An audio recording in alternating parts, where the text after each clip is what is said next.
Assalamualaikum warahmatullahi wabarakatuh.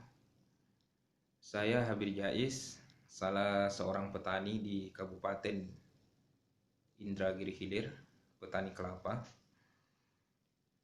Di sini saya ingin berbicara sedikit terkait adanya larangan ekspor kelapa bulat yang diwacanakan oleh Ketua Komisi 4 DPR RI dalam rapat dengan pendapat dengan Kementerian Pertanian beberapa waktu yang lalu.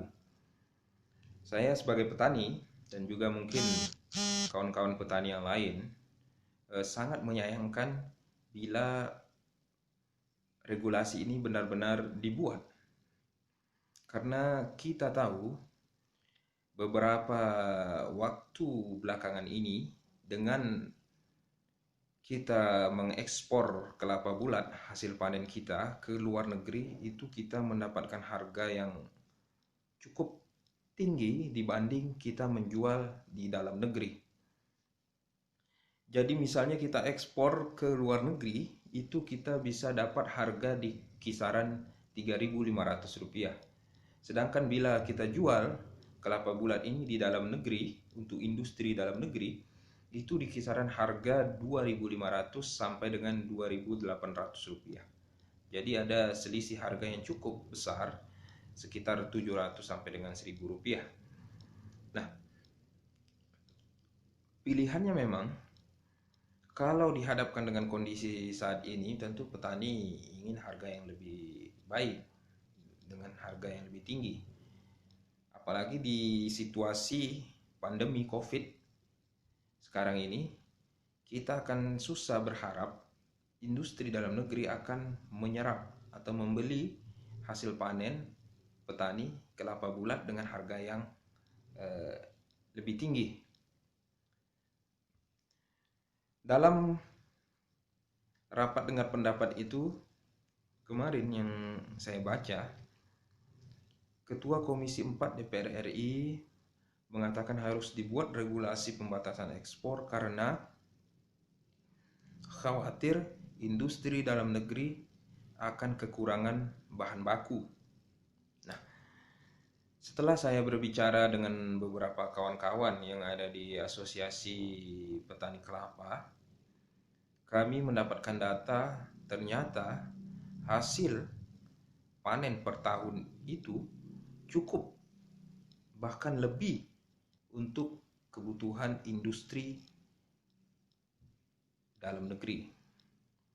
Dari yang kami dapatkan dari kawan-kawan, itu ada sekitar 3,8 juta hektar kebun kelapa di Indonesia.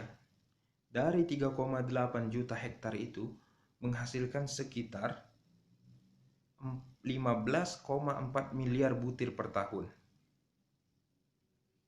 15,4 miliar butir per tahun hasil panen. Nah, kebutuhan atau konsumsi rumah tangga itu 1,53 miliar butir per tahun.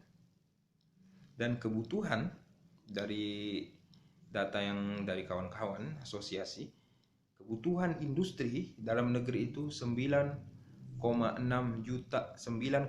miliar butir per tahun. Jadi artinya ada kelebihan sekitar 4 miliar butir per tahun. Nah, kelebihannya inilah kami kira yang dilakukan oleh petani dengan mengekspor ke luar negeri. Karena memang produksi hasil pertanian kelapa ini tidak bisa disimpan untuk waktu yang lama. Dia harus segera dijual. Karena siklusnya pertanian ini sekitar 3 bulan atau 4 bulan sekali harus panen gitu. Sementara kalau kita dijual dalam negeri dengan harga yang tadi, itu dengan harga tadi yang lebih murah. Dan kalau kita tahan dan ada larangan pembatasan ekspor, maka pasaran itu akan banjir. dengan produksi. Kalau dibanjiri oleh hasil panen, harga tentu akan turun. Dan kalau harganya turun, petani akan rugi.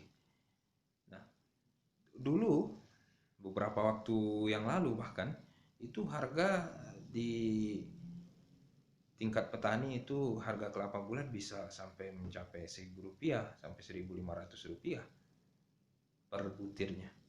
Ya tentu kalau harga segini tidak mencukupi untuk menutup biaya produksi. Nah, Kementerian Pertanian itu menghitung biaya produksi, ongkos produksi kelapa itu sekitar Rp2.200 per butir. Nah, kalau tentu di bawah harga 2.200 itu petani tekor.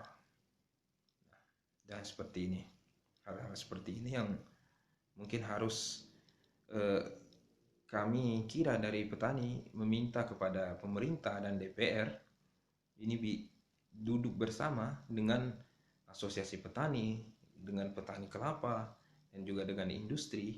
Kita dudukkan bersama, kita diskusikan, ya, kita berikan data yang valid bahwa bila tidak diekspor akan seperti ini, bahwa kebutuhan industri dalam negeri sebenarnya tercukupi, bahkan lebih. Nah, bahwa harga ekspor lebih mahal. Tentu petani juga ingin kesejahteraan.